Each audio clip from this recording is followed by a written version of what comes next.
Cet après-midi, alors que on a commencé une série sur l'Église c'est, moi je vais m'intéresser cet après-midi à l'Église en termes de charisme. Bâtir cette maison, l'Église, c'est Dieu qui bâtit par son esprit, et on va parler des charismes. Merci Seigneur pour ces prophéties que tu as données qui apportent la consolation. Ouais. Merci Seigneur pour ça.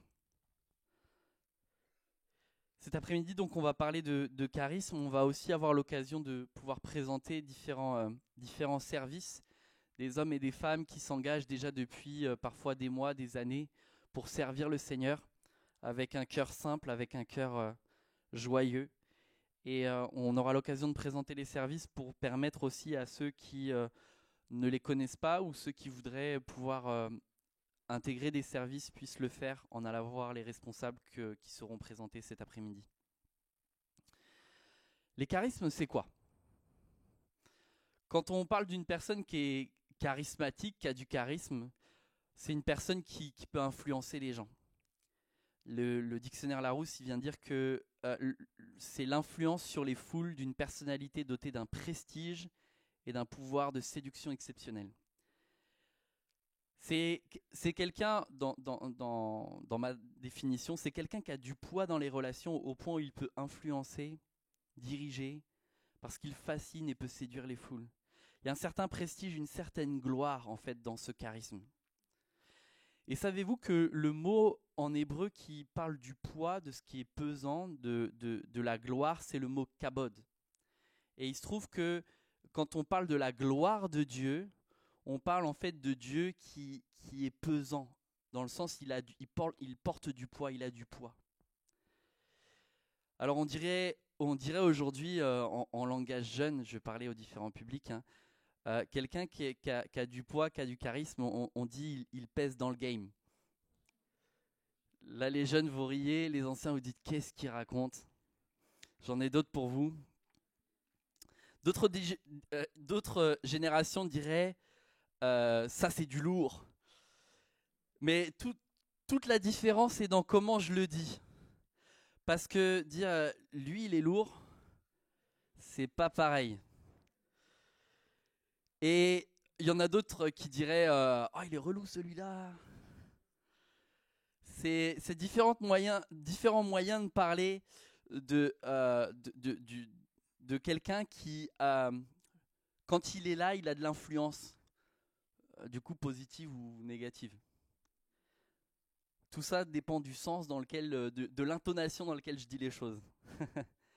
Dans la Bible, par contre, le mot charisme, il vient d'autre chose. Il vient du mot charisma qui, en grec, signifie don, cadeau. En fait, le charisme, c'est un cadeau de Dieu. Et une personne qui a du charisme, c'est quelqu'un qui a reçu un cadeau naturel, mais nous croyons aussi dans les charismes surnaturels. Quand le Saint-Esprit descend, quand sa gloire descend, le kabod, ce qui est pesant, lorsque l'Esprit descend sur nous, ils font de nous des chrétiens revêtus de l'Esprit qui pèsent dans le game. En français plus courant, on dirait des chrétiens charismatiques. Et c'est ce que nous voulons être. Nous voulons être des chrétiens charismatiques. Comment ça se fait qu'on peut aspirer à ça? Parce qu'il y a un principe divin qui est extraordinaire, c'est que Dieu donne et il aime donner. Et c'est pour ça que j'aimerais aborder cet après-midi 3 points que Dieu donne à son Église, Dieu donne à chacun et Dieu donne en particulier. Mais dans tout ça, c'est Dieu qui donne.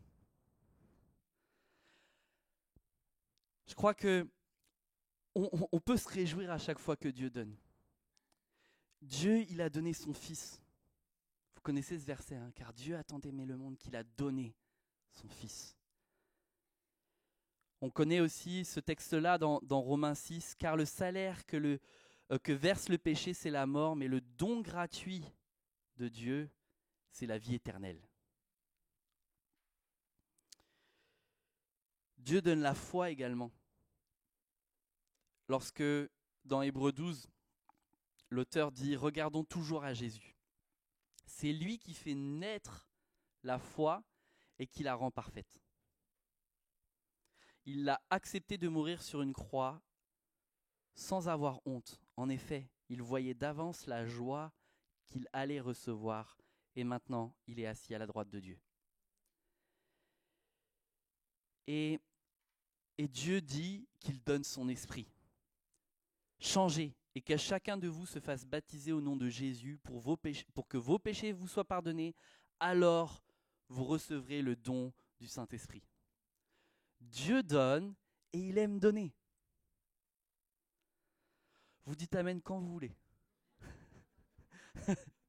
Dieu donne et il aime donner. On ne mérite pas ces dons. Quand Dieu donne toutes ces choses-là, on ne les mérite pas. Quand on ne mérite pas quelque chose, c'est que c'est une grâce. Mais j'aimerais le définir un petit peu différemment. C'est une injustice positive. C'est injuste qu'on reçoive la bénédiction de Dieu parce que si Dieu était parfaitement juste et qu'il était seulement juste sans amour, on n'aurait pas. Mais parce qu'il est amour, il donne au-delà. Et ce don au-delà fait que c'est injuste que nous recevions. Et ça, c'est la grâce. Ça, c'est la grâce. Et Dieu est un Dieu d'amour et un Dieu juste. Donc quand il donne, il le fait par amour et il le fait pour que sa justice s'accomplisse. Les dons de Dieu, en fait, sont divers. Dieu donne des talents naturels, c'est les talents innés, des dons naturels. Il donne aussi des dons surnaturels. On a parlé de la prophétie, on va en voir plusieurs. Et puis il donne aussi des personnes. Dieu donne des personnes. Les personnes que Dieu dit qu'il donne, c'est les apôtres, prophètes, évangélistes, pasteurs et docteurs. Ces 5 dons-là, ce n'est pas une capacité, c'est des personnes qui sont données. Et Dieu parle dans la parole de tout un tas de dons. Et quand on l'emploie au pluriel, il les nomme charismata. La fin ta, c'est pour le pluriel. C'est les dons de grâce. Alors Dieu donne à son Église. Et nous sommes une Église charismatique. C'est la volonté de Dieu que l'Église soit charismatique. Simplement parce que Dieu a donné. Donc, si tu dis l'Église, elle est charismatique, en fait, c'est l'Église où Dieu a donné.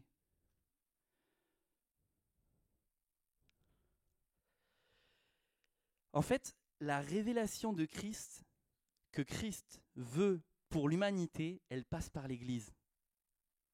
Christ est la tête, le corps est sur terre, et le corps est la manifestation de Dieu qui donne.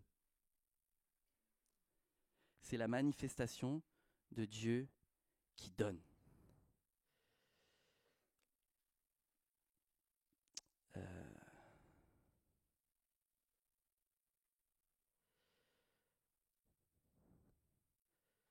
J'ai eu un bug sur mes notes. J'arrive.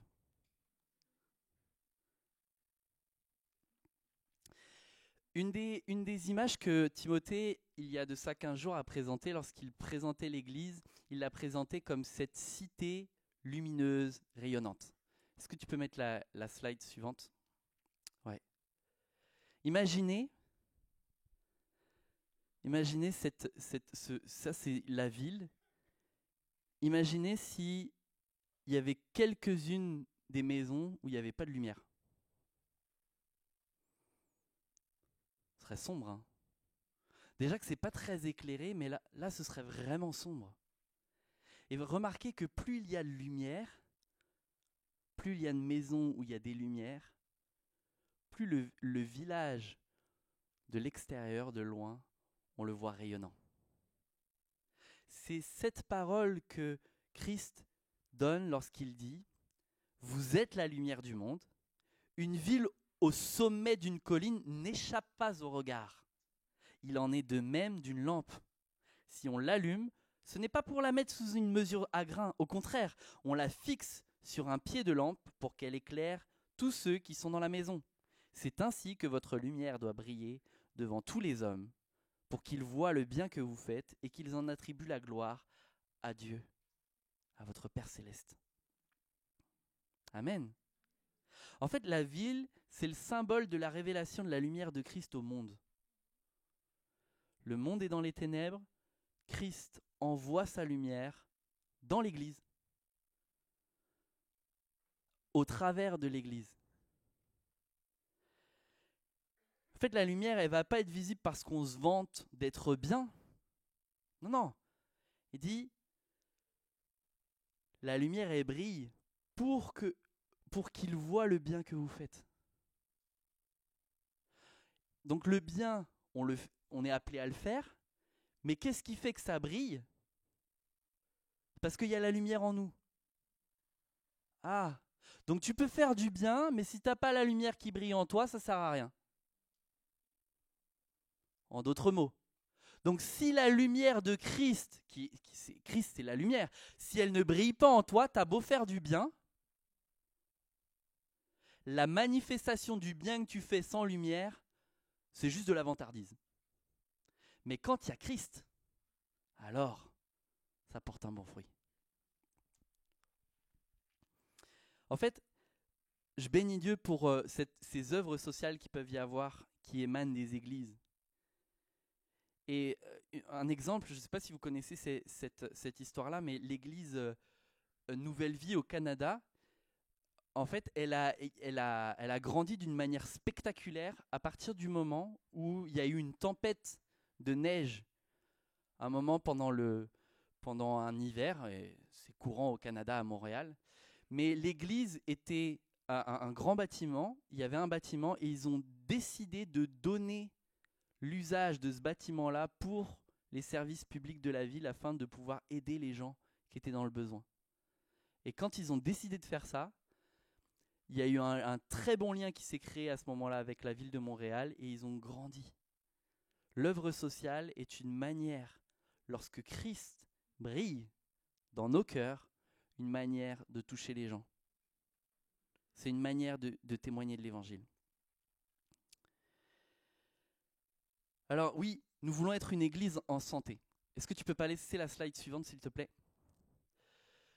Une église, j'aimerais souligner qu'est-ce que l'église en tant que corps. Il y a plusieurs choses.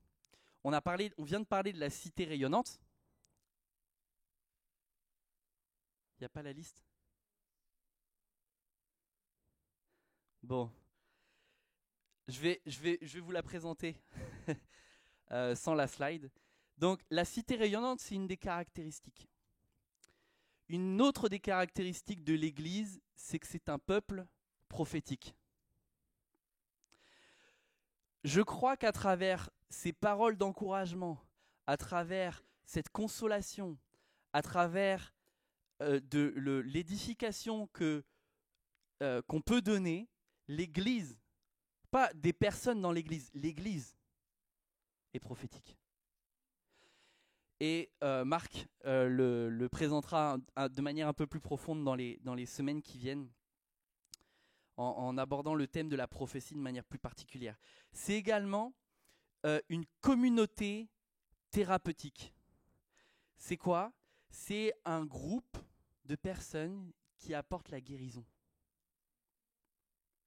C'est pas seulement... Parce que l'Église, c'est un corps. Vous savez que le corps, quand il y a la maladie, on prend des médicaments. Mais le médicament, lui, il soigne, il ne guérit pas. Qu'est-ce qui fait qu'il y a de la guérison ?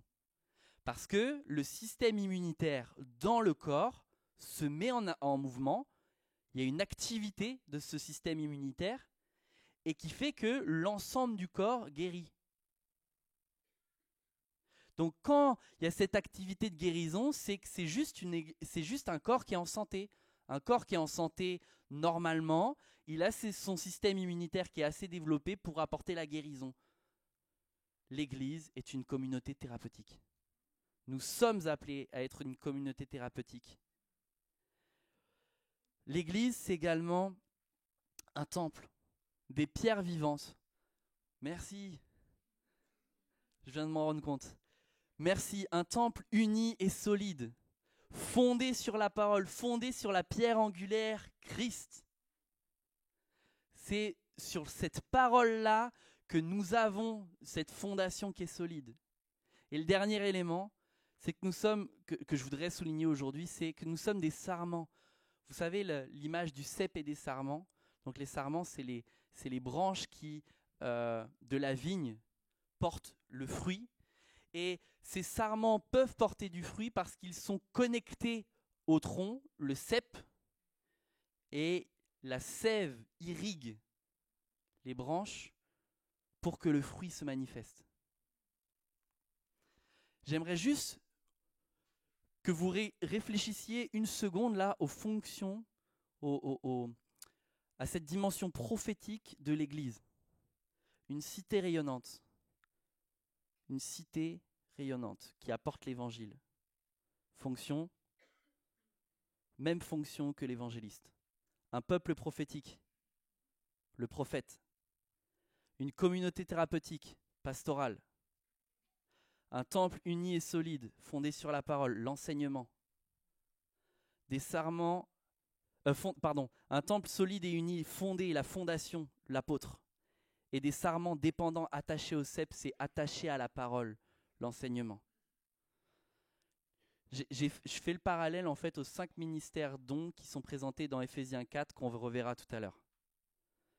Et c'est le fruit de l'Église, de ce qu'est l'Église. Elle est fondée, elle prend soin, elle est prophétique, elle témoigne de Christ et elle est attachée à la parole. Amen.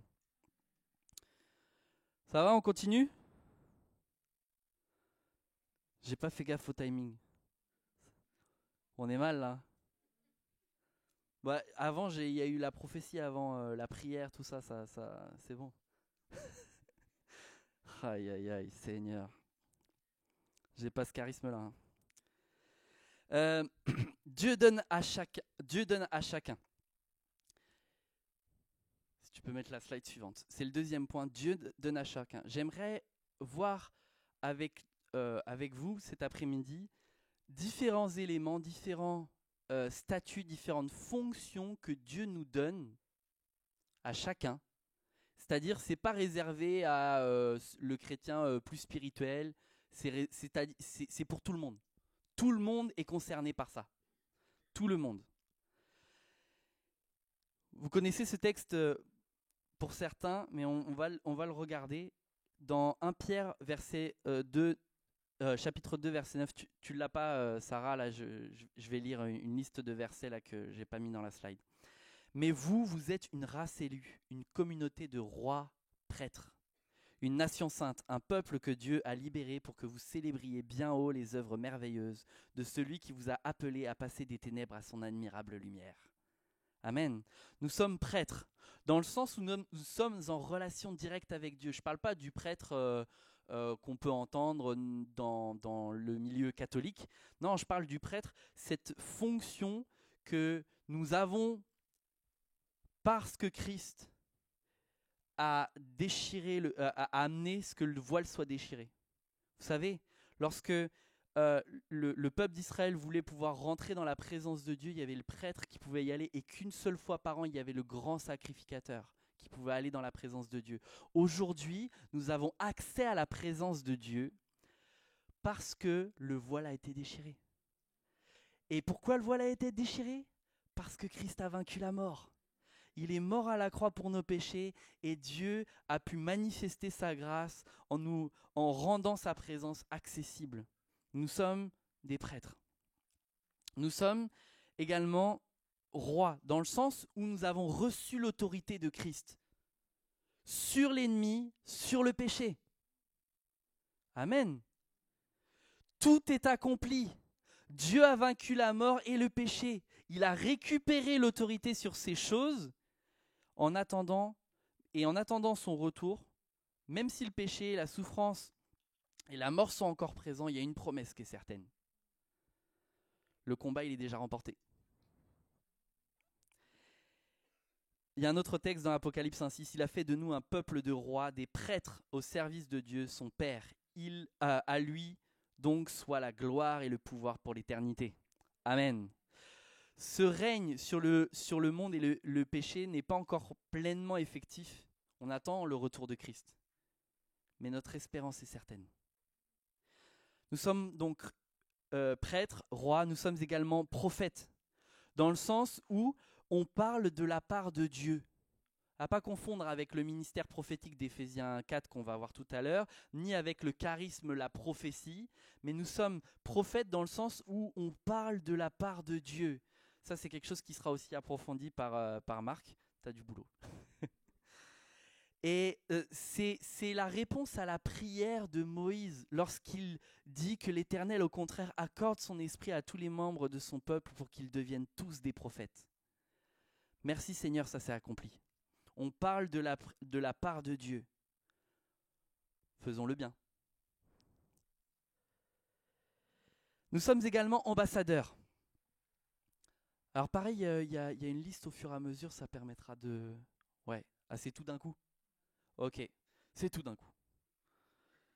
Bah, vous savez déjà à l'avance ce que je vais dire, mais ambassadeur. En fait, ce qui animait le cœur de Paul lorsqu'il l'écrit dans 2 Corinthiens 5, c'est que l'amour de Christ nous presse.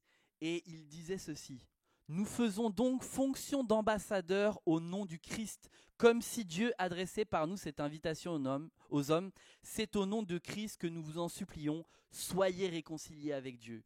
Paul était cet ambassadeur de Dieu parce que l'amour de Christ le pressait. Nous sommes appelés à être ses ambassadeurs et le motif de notre fonction est l'amour qui nous presse. On n'invente pas ce ministère d'ambassadeur, bien qu'il soit pour chacun de nous. C'est que Christ nous presse. Nous avons également reçu le ministère de la réconciliation. Nous sommes donc ministres, c'est-à-dire au service de la réconciliation. Et on le voit lorsque Paul dit aussi: tout cela est l'œuvre de Dieu qui nous a réconciliés avec lui par le Christ et qui nous a confié le ministère de la réconciliation. Je viens de prouver qu'on l'a aussi, on a tous ce ministère de la réconciliation. Et donc, si vous doutez de ces choses-là, reprenez ces textes-là de la parole, parce que, en fait, c'est pas juste quelque chose qui est associé au pasteur qui va prêcher la bonne nouvelle et qui raconte que Christ nous a réconciliés avec le Père. Oui, il le fait, mais c'est à chacun de nous de pouvoir le porter également. Nous sommes également des témoins. Témoins, c'est des personnes qui garantissent la vérité d'un événement, qui annoncent, qui rappellent qu'il y a eu un événement, une parole, une action qui s'est passée et qui est vraie. Nous sommes témoins, nous sommes appelés à aller par tout le monde, annoncer la bonne nouvelle en faisant et faire des disciples, en les baptisant et en leur enseignant la parole. Cette fonction-là, c'est une fonction également de certains en particulier qui vont avoir une faveur pour évangéliser, mais le témoignage de l'évangile, c'est associé à chacun. Nous sommes également adorateurs. Notre cœur de serviteur, en fait, dépend de notre cœur qui imite Christ. Pourquoi ? Parce que Christ, c'est lui notre modèle. Il a été le serviteur suprême, le serviteur souffrant. C'est son service qui nous a rendus libres. Et si ton service rendait libre d'autres personnes ? C'est son service qui a apporté la réconciliation. Et si ton service apportait une réconciliation ? Et nous sommes également adorateurs. L'heure vient, et elle est déjà là, où les vrais adorateurs adoreront le Père par l'Esprit en vérité. Car le Père cherche des hommes qui l'adorent ainsi. Dieu cherche des hommes et des femmes et des enfants et des jeunes et des moins jeunes pour l'adorer. En fait, nous sommes... Il y a des fonctions qui se recoupent. Par exemple, nous sommes prophètes en adorant et en racontant les merveilles de Dieu. Notre louange ne doit pas s'éteindre. Vous savez, le peuple d'Israël, à un moment donné, alors qu'ils avaient été déportés, leur louange s'était éteinte. il y a le psaume 137 qui rappelle ça. Il dit: au bord des fleuves de Babylone, nous étions assis et nous pleurions en pensant à Sion. Au saule de leurs rives, nous avions suspendu nos harpes. Alors si tu es musicien et que tu suspends ton instrument, reprends-le. Mais si tu as décidé de mettre ta voix de côté et de la suspendre je sais pas où, reprends-la et adore. Et puis une dernière fonction que je voulais voir avec vous, il y en a certainement d'autres, mais c'est celle avec laquelle je voulais finir, l'intercession. Ézéchiel 22, j'ai cherché parmi eux quelqu'un qui construise un rempart et qui se tienne debout sur la brèche devant moi en faveur du pays, afin que je ne le détruise pas. Mais je n'ai trouvé personne. L'intercession, c'est pas la fonction de certains qui aiment bien prier, de certains qui on dit, il y en a, ils disent ouais, il a le ministère d'intercession. Non. On a tous le ministère d'intercession. Le motif, la motivation de l'intercession, c'est aimer l'autre. Parce que l'intercession, c'est la prière, c'est-à-dire le poumon, la vie du chrétien normal, mais tournée vers les autres. L'intercession, c'est pour les autres. Pour les autres. Donc, le mouvement de l'intercession, c'est un mouvement naturel de quelqu'un qui aime. Mais ça émane pas d'un amour où on va se dire ah bah tiens j'ai été touché, il y a une émotion comme là on est touché, il y a une émotion quand on nous raconte toutes ces horreurs que on peut entendre en ce moment aux informations concernant Israël, concernant les meurtres qui peuvent y avoir, ça peut nous toucher. Mais c'est plus qu'une émotion. Ça se transforme en une action. Quand Jésus il a été ému de compassion, c'est le mot en grec, c'est il a été retourné en fait dans ses tripes. Ça, on dit aujourd'hui en français, ça l'a pris aux tripes, mais ça n'est pas resté dans oh c'est compliqué quand même. Je suis triste. Hein. Non, ça l'a amené à une action concrète qui a dit non, je me positionne et je me mets en action, je me mets en mouvement. Et ça vient du Père. C'est pas quelque chose qui se crée, c'est quelque chose qui s'obtient par la communion que nous avons avec le Père. Donc si aujourd'hui tu te dis mais je vais essayer de faire des efforts pour le faire, non. D'abord, avant de dire je vais faire des efforts pour faire, rentre dans la présence de Dieu. Le Seigneur, il veut te rendre ému de compassion parce que sa présence fait que tu vas le limiter. Et lui, il est ému de compassion. D'ailleurs, merci parce qu'il a été ému de compassion pour toi.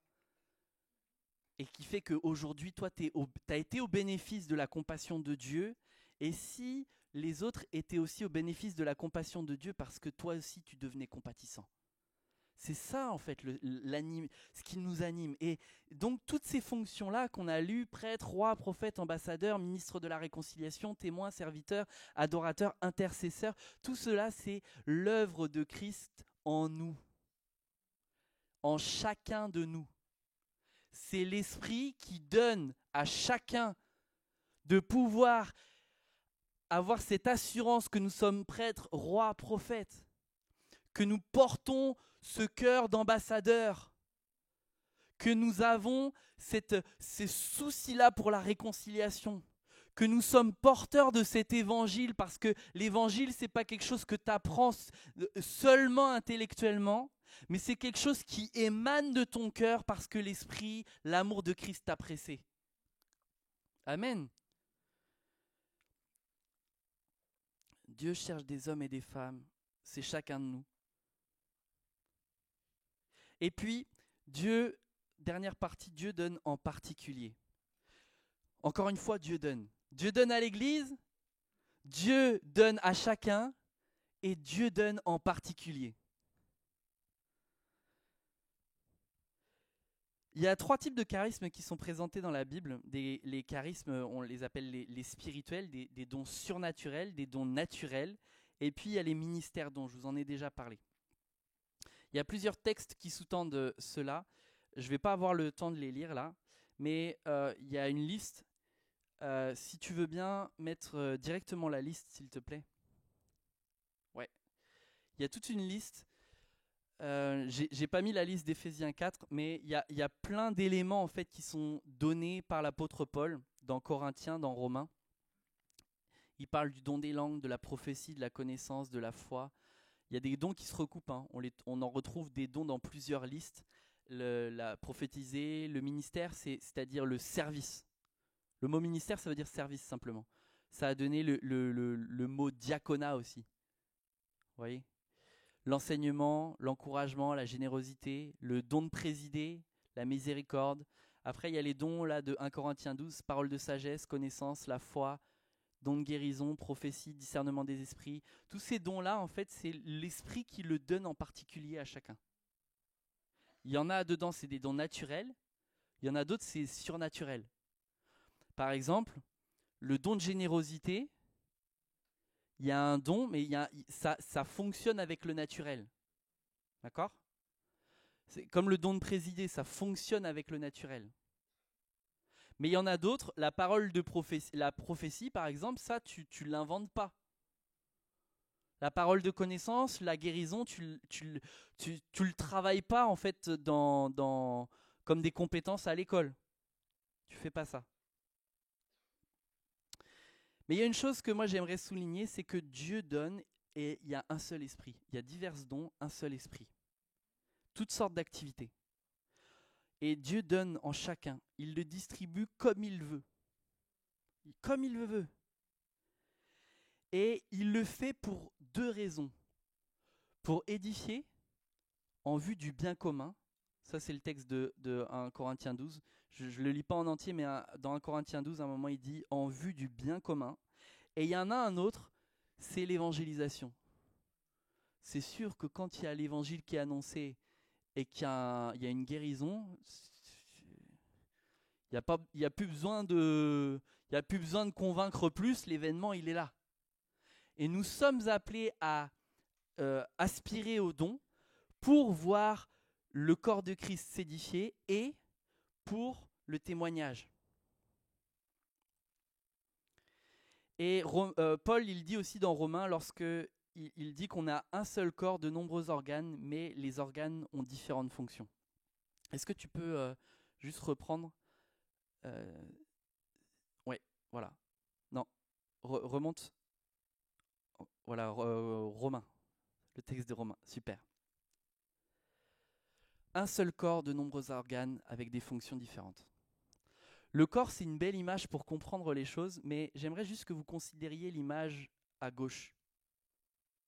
Qu'est-ce que c'est ? Une colombe ? C'est quoi comme art ? Mosaïque. Mosaïque. Plein de petits carrés de couleurs différentes qui, ensemble, dessinent quelque chose de plus majestueux. Une colombe. Alors oui, si des fois tu es là, tu te dis « Ouais, moi je suis le petit carré bleu là, moi j'aurais bien aimé être blanc.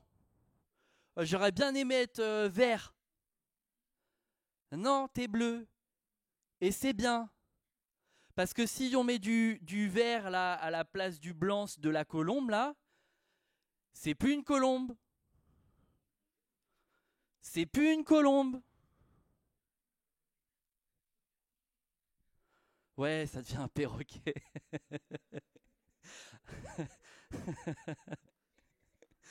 Ah là là là là.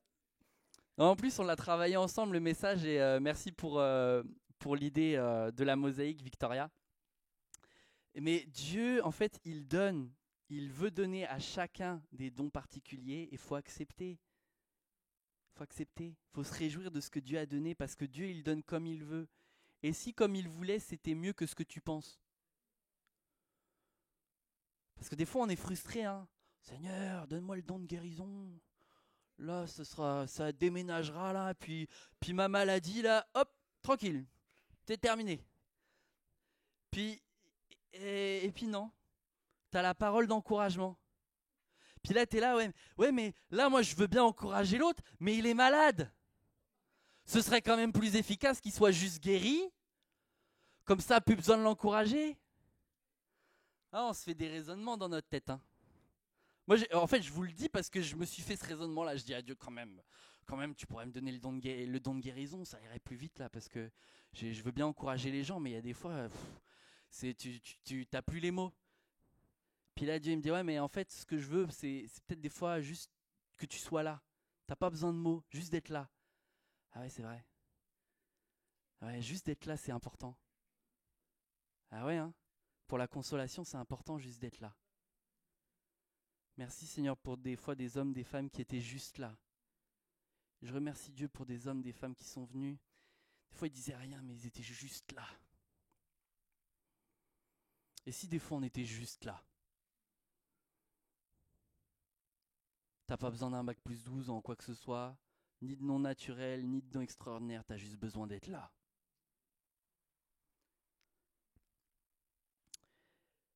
Et puis pour terminer, le texte d'Éphésiens, s'il te plaît.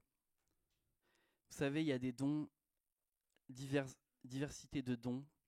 Cependant, chacun de nous a reçu la grâce de Dieu selon la part que Christ lui donne dans son œuvre. Christ a donné dans son œuvre. C'est lui qui dispose comme il veut.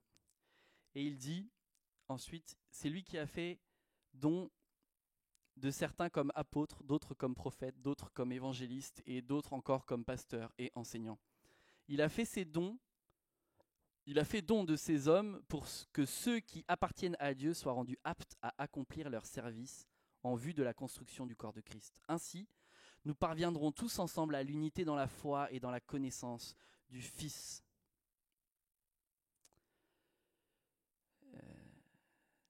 Dans la connaissance du Fils de Dieu, à l'état d'adulte, à un stade où se manifeste toute la plénitude qui nous vient du Christ. De cette manière, nous ne serons plus de petits enfants ballottés comme des barques par des vagues et emportés çà et là par le vent de toutes sortes d'enseignements, à la merci d'hommes habiles à entraîner les autres dans l'erreur.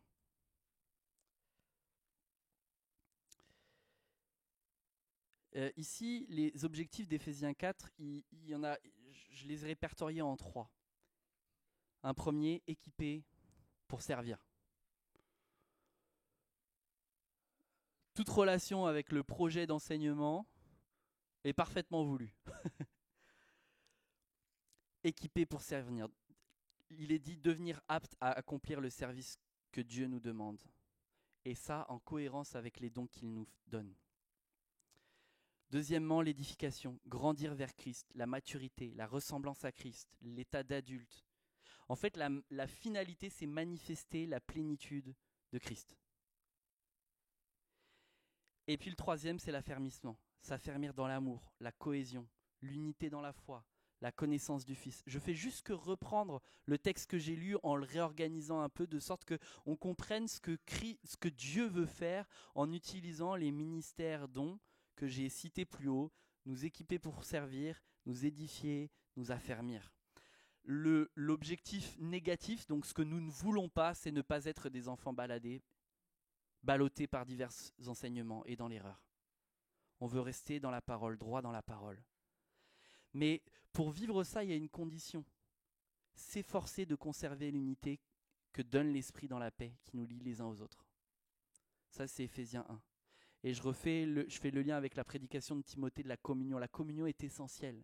Les charismes et la communion fonctionnent ensemble. S'il y a l'un et pas l'autre, c'était les Corinthiens.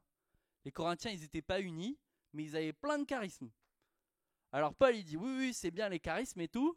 1 Corinthiens 12, il donne les charismes. 1 Corinthiens 14, il donne d'autres charismes. Et puis après, au milieu, il met 1 Corinthiens 13, au cas où tu n'as pas compris. Tu sais, c'est comme le burger, là. Tu as le sandwich. Donc tu as le pain en haut, en bas, et au milieu, ce qui est le plus important, c'est la viande. Désolé pour vous les véganes ou les végétariens, mais ce qui est le plus important là, c'est la viande au milieu. 1 Corinthiens 13, c'est ça qui est au milieu. C'est ça qui est important. Et ce qui est au milieu, 1 Corinthiens 13, c'est quoi? C'est l'amour. Et les Corinthiens, ils n'avaient pas compris ça. Ils n'avaient pas compris cela. Alors c'est ça la condition. Dieu veut que nous soyons unis. Ces charismes-là, Dieu il en donne à toute l'Église, il en donne à chacun, il en donne en particulier. Ce que je vous ai présenté cet après-midi, c'est le démarrage de ce que nous voulons être en tant qu'Église. On va y revenir sur les charismes dans divers aspects, mais je voulais vous le présenter de manière un peu brute. Ça va, c'était pas trop brut de décoffrage, c'était digeste. Vous l'avez. S'il est bon le burger là, c'est bon? Ça va? Ok. Mais c'est important qu'on puisse le retenir. Et que dans les mois qui viennent, dans les années à venir, nous portions cet élément de la vision. Parce que cet élément de la vision que Dieu bâtit son Église, Dieu bâtit parce qu'il donne. C'est ça le fondement. Dieu a donné, il continue de donner et il donnera. Et juste pour ça, on devrait dire Amen et rentrer en louange. Parce que cette vérité-là, c'est que Dieu, il ne nous abandonne pas. Il va continuer de donner. Ça lui plaît de donner parce qu'il a donné son Fils. Et même alors qu'il a donné son Fils, il se dit oui, c'est bien, mais je veux aller encore plus loin. Alors que Christ avait dit tout est accompli avec le Fils, Dieu se dit je vais encore donner plus. Puis des fois, on râle. Allez, Seigneur, j'aimerais ci, j'aimerais ça. Mais non, Seigneur, il veut te donner sa paix, et sa paix, elle vient dans la communion que tu vas avoir avec le Père, et c'est ce que Dieu veut te donner pour terminer. Et j'aimerais prier avec vous, et on va présenter par la suite les services, mais j'aimerais qu'on puisse prier pour que nous puissions rentrer dans ce mouvement de charismatique que Dieu veut. Et la première chose que Dieu veut te donner, c'est pas un don là, le don de guérison machin là. Dieu d'abord veut te donner son amour. Et que tu réalises que cette parole, elle est vraie, que tout ce que je t'ai présenté cet après-midi, il est vrai. Et si tu commences à l'intégrer dans ton cœur, tu vas te mettre au service. Et c'est quand tu sers, c'est quand tu vas donner que tu vas recevoir. Ça, c'est un principe divin. Dieu te donne et quand tu donnes, tu reçois encore plus. C'est ce mouvement-là de don fait que tu reçois. On prie pour ça. Seigneur, nous avons besoin de ta grâce. Père, je te prie, mon Dieu, encore, que nous réalisions la profondeur de ta parole. Oui, Seigneur, que ces charismes-là soient nôtres. Mais ce que nous voulons avant tout, c'est d'être remplis de ton amour. Rempli de cet amour qui nous fait aimer l'autre et qui fait que notre don va être à la mesure de ce que nous comprenons que tu nous as donné. Oui, tu nous as déjà donné, mais nous voulons comprendre ce que tu nous as donné. Nous voulons réaliser en profondeur ce que tu nous as donné. Convainc-nous, viens par ton esprit nous convaincre encore de tout ce que tu nous as donné, de tout ce cadeau merveilleux, de tous ces dons parfaits, la vie éternelle, de la foi de Christ qui est mort à la croix. Tout ça, Seigneur, on veut le réaliser, l'amour que tu nous donnes. Seigneur, permets-nous encore de mieux le comprendre parce que oui, Seigneur, nous ne voulons pas, Seigneur, être là en ingrat, en enfant ingrat qui dit, Seigneur, non, on ne mesure pas, non, on veut reconnaître ce que tu nous as donné parce que oui, tu es un Dieu généreux. Et cette générosité, eh bien, on veut la faire nôtre aussi, on veut donner en retour. On veut donner encore plus. Seigneur, on veut te donner la joie. On veut te donner la gloire. Seigneur, que par notre communauté thérapeutique, que par le fait que nous soyons un peuple prophétique, parce que nous sommes, Seigneur, les ambassadeurs de ton royaume, parce que tu nous as fait le sarment, Seigneur, on veut porter beaucoup de fruits pour toi. Seigneur, toutes ces choses-là, Seigneur, on veut les vivre, Seigneur, parce que tu nous as donné. À toi la gloire, Père. Amen. Amen. Ça va, vous avez encore de l'énergie? On va présenter différents services et je vais demander du coup aux différents responsables de service de venir s'avancer. Je ne vais pas vous nommer parce que sinon je vais en oublier un ou deux. Si vraiment les différents responsables, tous ceux qui ont qui interviennent, parce que je sais qu'il y a des responsables, il y a des personnes qui vont intervenir, vous présenter le service, c'est pas eux les responsables, mais ils vont intervenir pour présenter le service.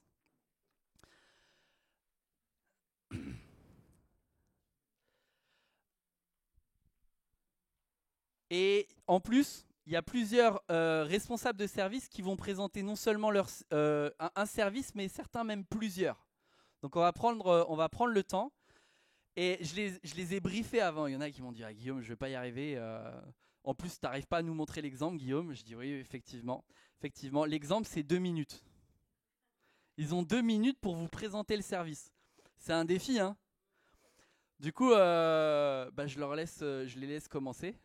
Parce que je sais pas si je vais y arriver moi, mais je vais faire ce que je peux. Comment ça? Oui, mais sur Canva, c'était toi qui les avais, je croyais. Euh, ok, on s'est mal compris alors. Service logistique, s'il vous plaît. C'est donc les différents services. On va vous présenter ces activités-là, et si vous voulez, pour certains, n'hésitez pas à vous rapprocher ensuite des différents responsables ou des différentes personnes qui présentent pour pouvoir rejoindre ce service si vous voulez servir dans les différentes activités qui sont proposées. Alors, les services, c'est non seulement des activités pour servir, mais c'est aussi des activités où on est béni, où on est servi. Il y a des activités, on va présenter la jeunesse, les enfants, les anciens. C'est des services où vous allez pouvoir en être bénéficiaire. Donc si vous ne connaissez pas ces différents services-là, on va vous les présenter. Il y en a notamment un aussi en particulier, les groupes de vie. Nous sommes appelés à vivre la communion fraternelle, la communion et les charismes. Quoi de mieux que de commencer à le vivre dans les groupes de vie? Je t'ai fait un teasing. Alors là, d'ailleurs, tu peux commencer si tu veux, Francis. Je sais pas si c'est dans l'ordre, mais vas-y. Bon, bah impeccable. Bonjour à tous. En 2 minutes alors. Acte 5, 42. Je sais pas si on entend, ouais. Et chaque jour, dans la cour du temple et dans les maisons particulières, il continuait à enseigner et à annoncer la bonne nouvelle que le Messie, c'était Jésus. Voilà, tout est dit. Non, mais dès le début du christianisme, vous avez compris, les chrétiens ont vécu leur foi à la fois dans des grands rassemblements publics, voilà ce qu'on peut dire, ce qu'on pourrait assimiler au culte public aujourd'hui, et dans des lieux plus intimistes, les maisons particulières, nous dit même la parole. Donc ce sont en fait deux mises en pratique de notre foi qui sont complémentaires et qui nous donnent un équilibre. C'est un peu comme nos deux jambes, hein. Il nous faut tenir sur nos deux jambes en fait pour être en équilibre, pour être équilibré et même pour pouvoir avancer. Donc les groupes de vie, qu'on appelle aussi les groupes de maison, en fait ce sont des rencontres où l'on veut que les chrétiens puissent se retrouver. Alors j'ai bien aimé la diapo sur la cité rayonnante, là c'était bien explicite. Du coup les chrétiens puissent se retrouver dans diverses maisons qui soient des maisons de lumière, hein. Alors, elles existent, ces maisons, ou ces appartements, sur l'agglomération d'Angers et même au-delà, avec pour but donc de s'édifier, d'approfondir nos relations, de prier les uns pour les autres, et de vivre de vrais moments d'amitié fraternelle. Donc l'Église actuellement propose environ une dizaine de lieux, répartis donc sur Angers et les environs, où les différents groupes vont pouvoir se réunir selon leur convenance, mais environ tous les 15 jours à peu près, hein, c'est parfois un peu plus, parfois un peu moins. Un jour de leur convenance aussi, ça peut être en semaine, ça peut être le vendredi soir. Et donc je voudrais vous encourager, vraiment si ce n'est pas le cas encore, peut-être à faire cette démarche de venir découvrir ce qu'est un groupe de vie. N'hésitez pas peut-être à la fin de culte à venir me voir, vous pouvez aussi venir voir Neil. Peut-être demander que les personnes qui sont référentes se lèvent. Il y a donc Neil qui est ici. Il y a Jean aussi. Je ne sais pas où tu es, Jean. Voilà, Jean. Laetitia, tu peux te lever. Il y a Gérald. Je ne sais pas s'il est là, Gérald. Bon, voilà. Et puis il y a après tous ceux qui sont aussi responsables d'un groupe ou qui accueillent un groupe chez eux. Si vous voulez bien, levez-vous. Comme ça, on peut aussi vous identifier. Parce qu'il y a quand même des personnes qui sont en responsabilité de groupe. Non ? Allez, soyez pas timides. Samuel, voilà, par là-bas, j'en ai vu, mais bon, en tout cas, venez nous voir et on pourra vous orienter ou vous remettre en relation avec un groupe qui soit dans votre environnement, dans votre environ. Voilà, merci. Merci. Audiovisuel? C'est lui qui a essayé de gratter du temps. Bonjour à tous. Donc moi je vais vous présenter le service audiovisuel. On a une nouvelle vision pour les 2-3 prochaines années qui suivent par rapport au déménagement de l'église et tout ça. Vas-y, passe à la diapo suivante. Du coup, qui est concerné? C'est pour tout le monde. On est ouvert à tous. À partir du moment où vous voyez, vous entendez, c'est que vous pouvez travailler avec nous. Les missions, donc c'est gérer la sono, les caméras, l'ordinateur. Enfin voilà, il y a beaucoup de missions, il y a beaucoup de choses. Tout le monde peut s'épanouir dedans. L'objectif du service, c'est de permettre à un maximum de monde de pouvoir suivre les cultes, d'entendre la parole, de pouvoir louer, que ce soit dans la salle ou sur les réseaux. C'est quand l'objectif, ce serait de pouvoir servir un dimanche sur 3. Si on est assez nombreux, on peut le faire. En ce moment, pour la sono, on y arrive. On arrive à faire, on est 3, donc on fait un dimanche sur 3. Ou donc dans la salle de culte où on se retrouve. Et comment y accéder? On propose une formation pour les personnes qui viennent, une formation personnalisée. Voilà. Slide suivante.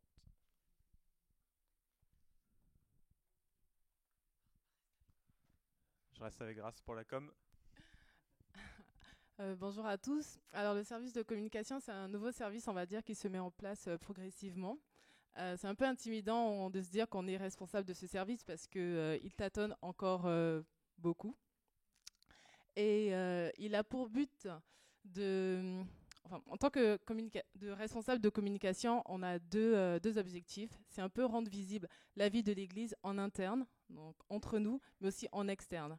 Et pour ça, en fait, ça va passer par exemple, par la création de supports visuels, d'affiches, d'annonces et de supports écrits. Ça va aussi passer par la gestion des réseaux sociaux et de la création d'une nouvelle identité visuelle de l'Église. Alors, comme Aurélien l'a dit, il y a une nouvelle vision pour l'Église. Il y a notamment aussi un nouveau nom. Donc, on est actuellement en train de travailler en équipe. Alors, ça ne se fait pas juste entre nous deux, mais c'est vraiment la mise en place d'une équipe qui va pouvoir servir dans ce service. Et donc, si vous avez une appétence, des compétences là-dedans, notamment dans la création de supports visuels, n'hésitez pas à nous rejoindre. Alors, ça prend du temps à produire, à créer, etc. Mais vous ne serez pas seul, vous serez accompagné. Donc, n'hésitez pas. Voilà.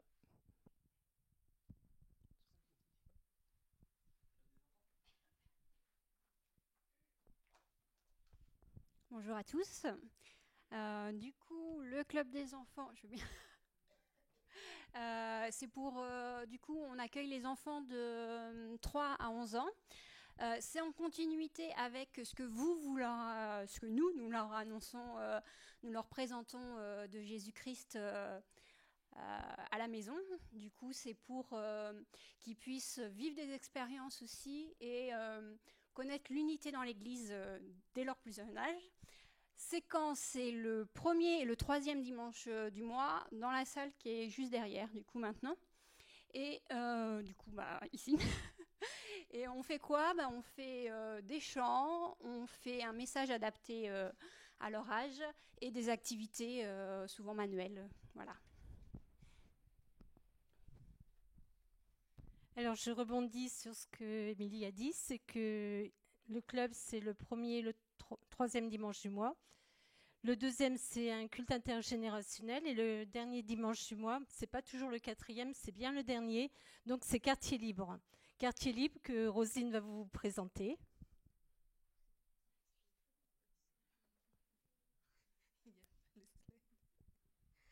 Bonjour à toutes et à tous, je suis là pour vous parler de Quartier Libre. Alors, Quartier Libre, c'est aussi un programme qu'on fait pour les enfants. Et ça ne se passe pas ici, mais ça se passe plutôt à Belle-Bay, au quartier de Belle-Bay. C'est place Lalande à Belle-Bay. On fait plusieurs activités avec les enfants. C'est plutôt des animations et on essaye d'évangéliser à notre façon, puisque ce sont des enfants, pour la plupart, qui n'ont pas la possibilité d'aller à l'église, qui n'ont pas la possibilité d'écouter la parole du Seigneur. Donc, nous, à travers notre façon, donc on les évangélise. Donc, c'est ça, Quartier Libre. Et pour intervenir à Quartier Libre, il y a des animateurs, des animatrices, mais aussi on a des intercesseurs, donc des personnes qui sont soit sur le terrain avec nous pour prier, parce qu'on en a besoin, parce que c'est un quartier qui des fois, comme je le disais, qui ne connaissent pas trop, qui ne connaissent pas trop l'évangile. Donc, on a aussi besoin des personnes qui sont chez eux et qui intercèdent pour nous. Donc, aujourd'hui, on est là pour vous présenter Quartier Libre et aussi pour faire une sorte de recrutement pour des personnes qui sont intéressées et surtout pour les jeunes qui sont remplis d'énergie. On a besoin de vous. Et on vous invite le 29 octobre, donc le dernier dimanche de ce mois. Ou alors le dernier dimanche de novembre, parce que je me suis aperçue que le dernier dimanche d'octobre, c'est des baptêmes, donc il y aura sans doute beaucoup de jeunes qui seront à ces baptêmes. Donc soit le 29 octobre, soit le dernier dimanche de novembre pour venir découvrir Quartier Libre. Comme ça, vous aurez une idée de ce qu'on fait réellement sur le terrain et aussi, vous pourrez aussi devenir soit animateur, animatrice ou intercesseur parce qu'on en a besoin. On en a besoin. Il n'y a pas que les enfants de chez nous qui ont besoin d'entendre parler de Dieu, parce que déjà à la maison, par exemple pour l'histoire du soir, ils entendent parler de Dieu, mais aussi les enfants des quartiers qui ont besoin qu'on leur parle de Dieu, de l'amour de Dieu. Donc on vous attend. À la fin du culte, vous pouvez voir ça avec Sylvie ou moi ou Laetitia pour nous donner vos coordonnées et puis on verra à la fin. Peut-être quand vous viendrez parce qu'on a vraiment besoin de vous. Donc, merci. Merci. Bonjour à tous. Alors, les oliviers, alors vous ne savez peut-être pas ce que c'est. Donc, c'est la nouvelle activité qu'on reprend des seniors. Pourquoi les oliviers? Parce que c'est une durée de vie très, très importante. Alors, il y avait les oliviers, puis il y avait un petit colibri qui a été caché. C'est parce que lors de notre dernière rencontre qu'on a fait en septembre, nous avons choisi à ce moment-là le nom de groupe pour éviter de dire les seniors, les anciens, les retraités. Donc comme ça, on sait que maintenant les oliviers, c'est ceux qui ont plus de 60 ans ou les retraités. Et voilà. Donc par rapport à ça, 60 ans et plus, ouais, c'est partager un moment de convivialité, faire des rencontres ensemble, des goûters. Donc par rapport aux fréquences, c'est 2 à 4 journées par an. Ça aussi, on a fait un questionnaire, donc on essaye de répondre par rapport au questionnaire qui a été fait. Et puis donc dans nos locaux, aujourd'hui comme on n'a pas de locaux, on a loué un local et donc la prochaine rencontre, on voudrait faire la galette et on cherche un local. Donc il nous faut un local aussi pour rapport à ça. Les après-midi, donc l'objectif c'est d'organiser des après-midi, donc des goûters, des rencontres, faire des jeux de société, des jeux d'extérieur. Il y en a qui ont parlé de pétanque. Autrement, des jeux de société, des promenades en bateau. Ça, c'est par rapport au questionnaire, c'est quelque chose qui est beaucoup ressorti. Faire des sorties, des visites. Donc là, ça sera des journées certainement, et non pas des après-midi. Donc on réfléchit là-dessus. Donc l'équipe est en cours. Si vous nous rejoignez par rapport à l'équipe, aujourd'hui, il n'y a pas de responsable. On est plusieurs. Si vous nous rejoignez par rapport à l'organisation, tout ça, vous êtes les bienvenus. Si vous avez des idées de sorties, de rencontres, on est à votre disposition. Donc merci à tous.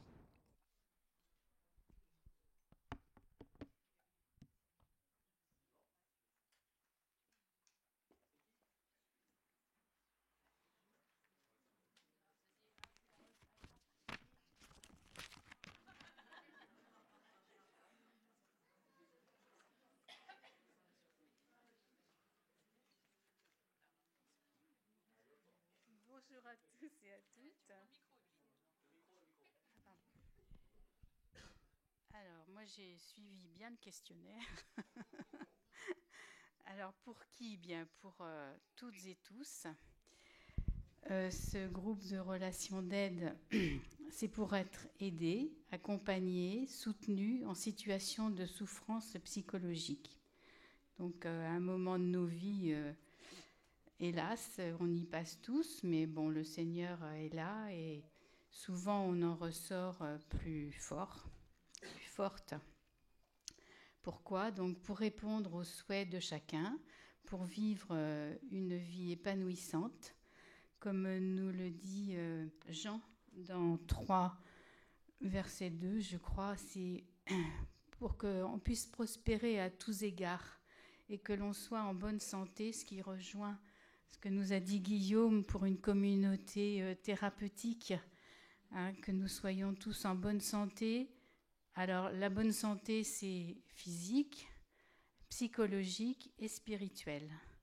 Donc voilà, vous pouvez être aidé dans tous vos besoins, ponctuellement, hein, selon vos besoins. C'est vous qui décidez, c'est vous qui voyez le moment où vous en avez besoin.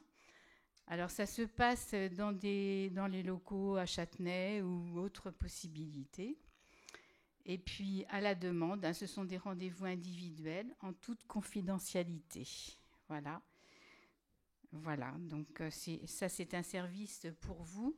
C'est Dina qui est absente, qui dirige ce service. Et nous sommes toutes formées. Hein, nous avons toutes et tous eu une formation solide avant.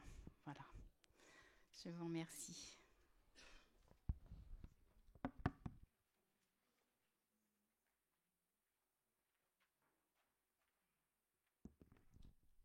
Alors, c'est à mon tour, les rencontres de parents. En fait, si j'ai mis ça en place, d'abord parce que j'ai été animatrice, puis maman. Et comme je vous l'ai souvent dit, aujourd'hui, je travaille dans des milieux dans un milieu où on accompagne des gens en grande difficulté. Et la parole de Dieu le dit, enseigne l'enfant tant qu'il est petit. Et je sais qu'aujourd'hui, pour être parent, c'est pas simple, déjà. Mais être parent chrétien dans une société telle que la nôtre aujourd'hui, c'est encore moins simple.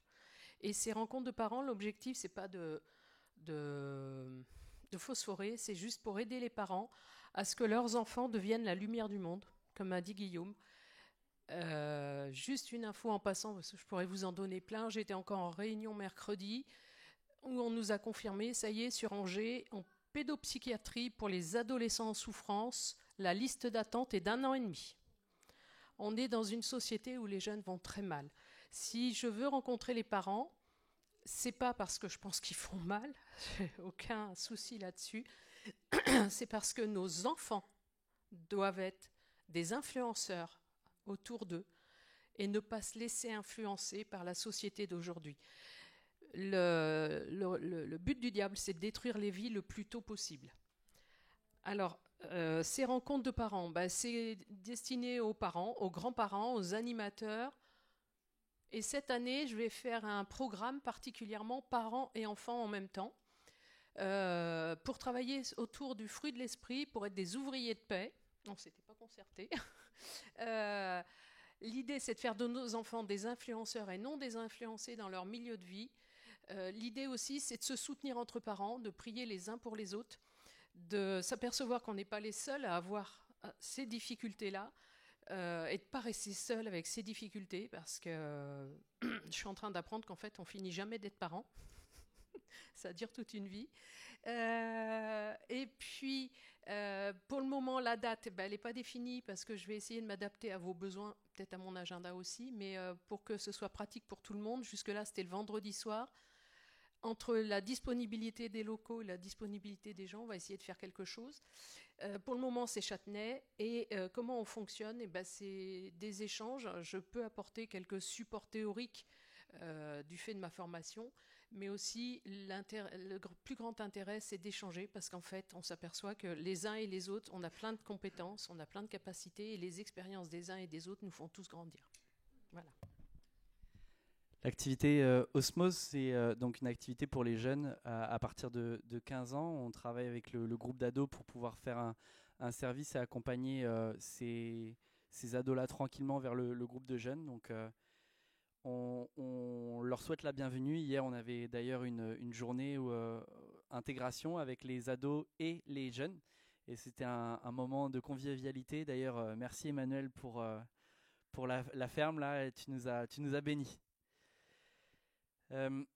Donc on se retrouve régulièrement avec le groupe de jeunes pour passer un temps autour de la parole, dans la louange, dans la prière, avoir des temps aussi adaptés à ce jeune public à travers des temps fun.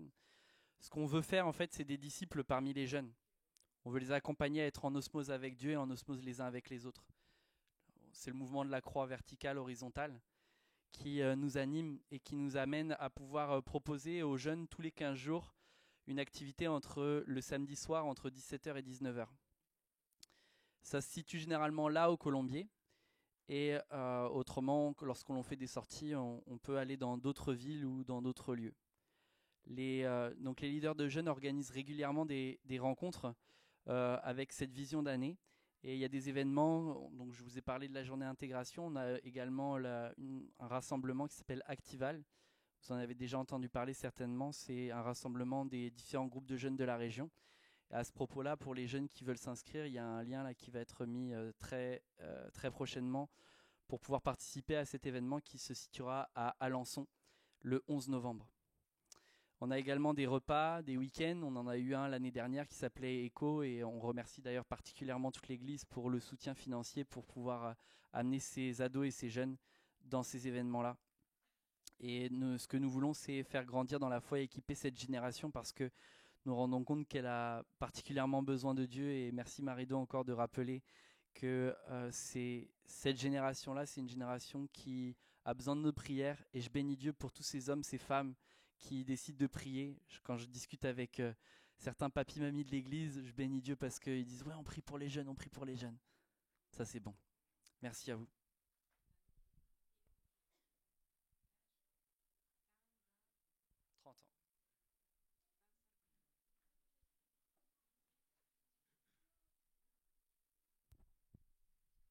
Merci. Ah bah, c'est passé à l'accueil. Voilà, la louange. J'ai pas de slide. Moi, je vais prendre les questions à l'envers. Pourquoi louer? Je vais pas vous faire une prédication. On pourrait en parler pendant longtemps. Pourquoi louer Dieu? Pour beaucoup de choses. On est appelé, comme a dit Guillaume, à être des adorateurs qui adorent Dieu en esprit, en vérité. Amen.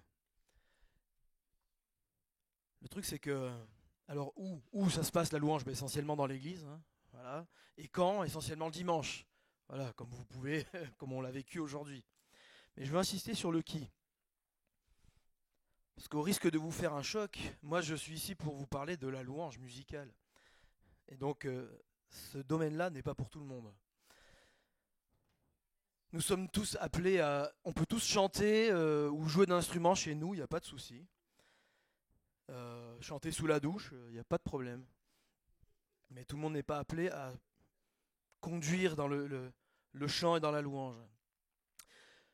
Il y a un texte biblique dans 1 Chronique 15-16 qui parle de David qui dit aux chefs des Lévites de disposer leurs frères les chantres avec des instruments de musique, des luttes, des harpes et des cymbales, qu'ils devaient faire retentir des sons éclatants en signe de réjouissance. Des sons éclatants, ça veut dire quelque chose qui est éclatant, il faut le comprendre comme quelque chose qui porte, quelque chose qui est beau. Non pas qui éclate les tympans. Ok? Oh. Donc louer Dieu, oui. Être un adorateur, il n'y a pas de souci. Louangeur, la louange musicale, non. Le don doit être reconnu, il n'y a pas de souci. On n'est pas parfait, personne n'est parfait, mais il faut quand même une base de départ. Et voilà, je dis, vous pouvez peut-être penser avoir ce don de chanter ou d'un instrument.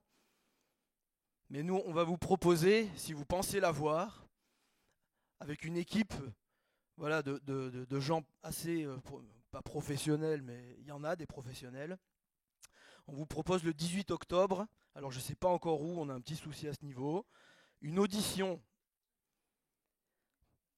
Donc vous pouvez penser que vous avez le don, mais voilà, c'est nous qui allons vous le dire si vous l'avez ou pas.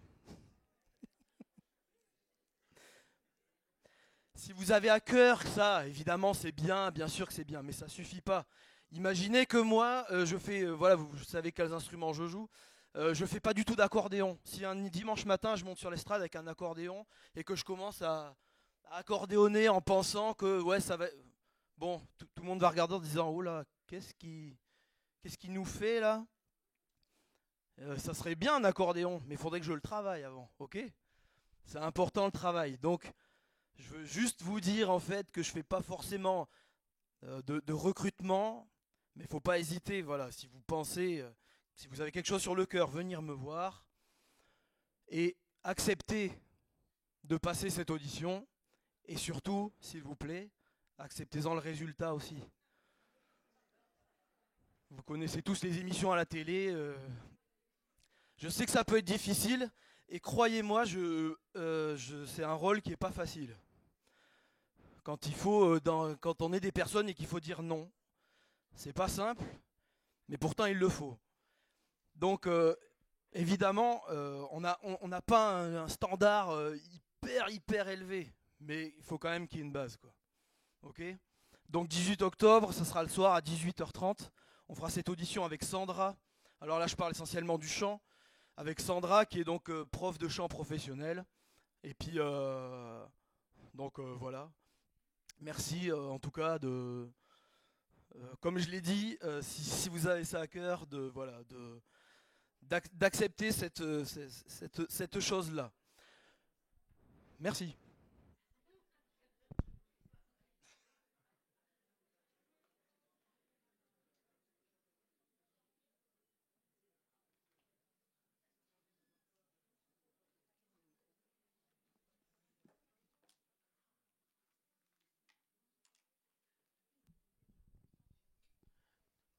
Bonjour à tout le monde. Alors, je vais commencer par appeler les membres du service d'accueil, s'il vous plaît. Service d'accueil, on n'a que 2 minutes, donc s'il vous plaît, merci.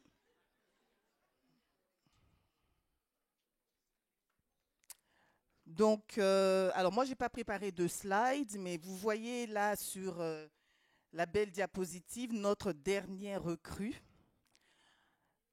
Ou j'ai envie de dire l'avant-dernière, parce que si je dis la dernière, ça veut dire qu'il n'y en aura pas d'autres. Or, contrairement à... Moi, je suis là pour recruter. Donc, alors, le service d'accueil, qui peut entrer dans le service d'accueil? Tout le monde, absolument tout le monde dans l'église, sauf peut-être... Alors, je me contredis déjà. Donc, tout le monde, sauf... les tout petits, bien sûr, pour des raisons évidentes. Et puis, j'ai envie de dire, les oliviers, non pas qu'on ne veuille pas des oliviers, mais on va plutôt se reposer. Mais laissez-moi finir. On va plutôt, parce que les oliviers, parmi les oliviers, il y en a qui ont servi pendant des années et qui ont décidé, à juste titre, de se reposer. Et moi, j'ai respecté cela. Et je leur dis merci. Donc, on va plutôt se reposer sous les feuilles de nos oliviers, en profitant de leurs conseils, en profitant de leurs prières pour pouvoir avancer dans ce service d'accueil, qui est un service qui, comme son nom l'indique, est le premier que vous rencontrez dès que vous rentrez dans l'église. Et en ce moment, nous sommes 12. Il y en a qui ne sont pas là aujourd'hui. Et la définition du Robert nous dit que accueillir, c'est recevoir d'une certaine manière, donner de l'hospitalité à. Et c'est ce que nous essayons de faire. Donc je fais un peu comme toi là pour le coup. Du coup, je mélange un peu les quand, les où, les comment et pourquoi. Donc nous vous recevons le dimanche après-midi essentiellement maintenant. Et nous vous recevons également, nous sommes également présents à diverses occasions, notamment pendant des moments spéciaux comme par exemple la période du Covid, comme également on peut nous solliciter également pour les mariages, on peut nous solliciter également lorsqu'il y a des concerts dans l'église. Et puis on est également présent, alors ça c'est un service qui est un peu particulier, qu'on a mis en place depuis peut-être 2 ans maintenant, ou je ne sais pas, j'arrive pas à mettre de date là-dessus, également pour accompagner pendant les moments difficiles, donc de décès, de funérailles. Le service d'accueil est également là. Alors ça se passe ici, ça se passe là où l'église se trouve, là où l'église a besoin de nous, parce que notre mission c'est d'accueillir, et en cela on est dans un engagement qui nous tient à cœur à tous ici présents. Et c'est une parole qui est ancrée en nous. J'ai envie de dire même que c'est notre ADN. Et là-dessus, j'ai envie de citer Romains 15, 7, qui dit « Accueillez-vous donc les uns les autres comme Christ vous a accueillis pour la gloire de Dieu ». Donc nous travaillons au sein de l'équipe d'accueil, et je pense aussi dans tous les services, pour la gloire de Dieu. Et dans cette optique-là, nous faisons preuve dans autant que faire se peut, et c'est quelque chose que j'ai redit dernièrement pendant une réunion d'accueil, nous devons faire preuve de bienveillance. Nous devons vous accueillir dans la joie. Nous sommes disponibles. Nous devons également faire preuve de réactivité. Pendant que vous êtes en train de suivre le culte, ici, il se passe des choses derrière vous et nous avons les yeux, les pieds, les mains pour réagir, pour être efficaces tout de suite. Nous avons également accroché H24, si je peux dire les choses comme ça, sur nos visages, notre sourire. Très important. Nous avons également à votre disposition notre écoute. Donc, dans ce contexte-là, étant donné que nous sommes que 12, moi j'aimerais bien que l'équipe d'accueil se développe un peu plus, qu'il y ait un peu plus de personnes qui se sentent, qui ressentent cet engagement-là, qui se sentent et qui ressentent cet appel-là pour pouvoir nous rejoindre. Nous avons besoin de vous, d'autant plus que dans quelques années, notre église va être un peu plus grande, beaucoup plus grande. Donc nous avons besoin dès maintenant d'avoir des nouvelles personnes au sein de l'accueil pour pouvoir commencer à vous former. On ne va pas attendre le jour J de rentrer dans les nouveaux locaux pour commencer à vous former. Donc c'est maintenant que ça doit commencer pour que nous soyons efficaces le jour J pour pouvoir bien accueillir, bien recevoir les personnes, vous et les nouvelles personnes qui vont venir au sein de l'église. Parce qu'on sera beaucoup plus nombreux que ça. Et je parle par la foi, on sera beaucoup plus nombreux que ça. Donc on a besoin de vous. Et je vais m'adresser en particulier, et je me tourne de ce côté-là. C'est pas parce que vous vous êtes concentrés là. J'ai besoin de vous. L'Église a besoin de vous. Votre Dieu a besoin de vous. La jeunesse. Il y en a ici aussi. Donc les enfants. Et je voulais aussi insister par rapport au culte intergénérationnel. On a décidé avec l'équipe d'accueil d'impliquer un peu plus les jeunes et d'impliquer un peu plus les plus jeunes, les enfants qui sont en capacité de. Et là, donc il y a 15 jours, on a eu, comment tu t'appelles ? Sullivan qui est venu nous accompagner. On a eu Sullivan, on a eu également Anne-Joanna. Et voilà, et c'est quelque chose qu'on a envie de mettre en place encore plus. Donc, merci de nous rejoindre. Que le Seigneur vous bénisse.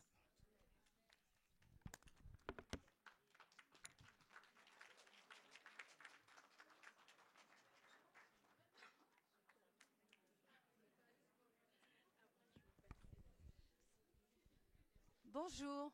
Alors, moi, je viens aujourd'hui pour l'association Graines d'Espoir, mais pour un autre service que Croc étudiant. Je viens pour parler de l'atelier carterie. Qu'est-ce que c'est que l'atelier carterie ? Vous le connaissez, cet atelier ? Oui. Alors, à qui il s'adresse ? Il s'adresse à tout le monde. Même les enfants peuvent venir. Même les oliviers peuvent venir. Nous recrutons tout le monde. Pour faire quoi ? Pour se faire plaisir. Pour avoir un moment de détente. Pour pouvoir laisser exprimer notre créativité. Ou tout simplement copier les cartes qu'on nous apporte pour pouvoir les refaire. Pourquoi ? Comme je vous ai dit, c'est pour nous faire plaisir, pour se détendre, pour un moment de convivialité, pour échanger nos idées, pour apprendre à devenir créatif, pour se perfectionner, pour passer des moments de fraternel ensemble ou d'encouragement. Et c'est vraiment des moments qui font très plaisir. Mais il y a un autre pourquoi. Pourquoi ? Vous ne le savez peut-être pas, mais c'est l'atelier carterie qui crée et qui font toutes les cartes pour les seniors, pour les anniversaires, pour les vœux de fin d'année. Donc vous voyez, nous sommes quelque part un petit peu utiles. Nous ne faisons pas que nous faire plaisir, nous faisons plaisir aussi pour les membres de l'Église. C'est vraiment des moments de convivialité et de plaisir et de joie à chaque fois. Quand? Oh, c'est pas beaucoup, hein, c'est une fois par mois. En général, c'est le vendredi de 14h à 16h30 environ. Hein, c'est ça, Régine? 16h30? Oui. Et où est-ce que c'est? C'est 140 boulevard Châtelet. Et comment ça se passe? Eh bien, nous avons à notre disposition des machines à découper, des dies. Vous savez ce que c'est qu'un dies? Ce sont des formes pour pouvoir découper avec la machine et pour pouvoir faire des belles cartes postales. Et voilà. On nous met tout ça à notre disposition, des papiers, des rubans, enfin, tout ce qui est nécessaire pour faire des belles cartes. Et vous ne savez pas ce qui nous arrive en plus quand on a fini les 2 heures ou 3 heures qu'on a été là, ben on repart avec 1 ou 2 belles cartes, ce qui n'est pas mal. Merci.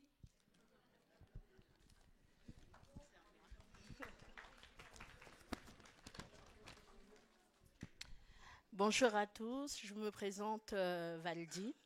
En fait, je me présente parce que je suis la nouvelle responsable du club des ados.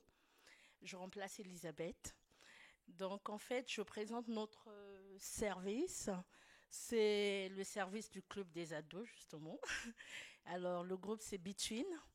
Alors, pourquoi? C'est les enfants qui sont acceptés au service du club des ados, c'est les enfants de 11 ans à 17 ans. On accepte 11 ans parce qu'il y en a beaucoup qui ne veulent plus, à 11 ans, rester au groupe des enfants. Pourquoi on se retrouve?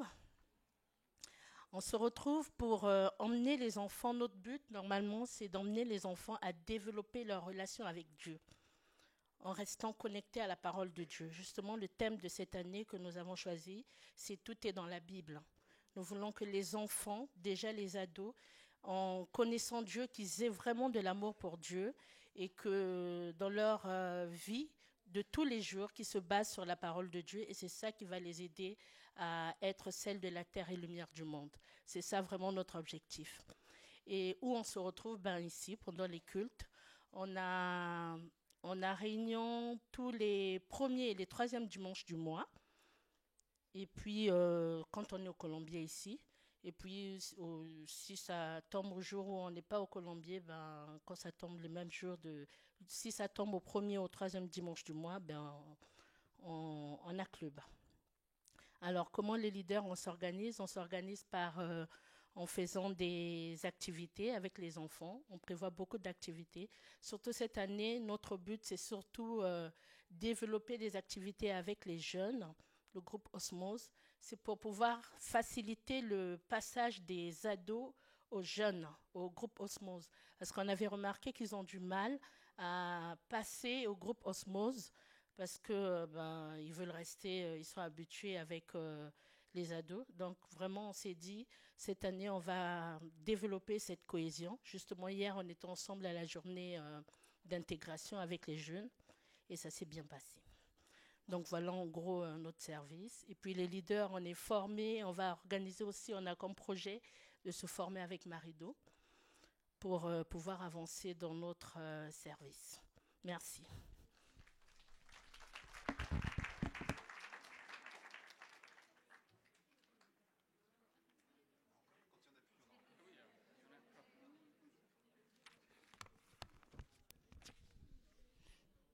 Oui, bonjour.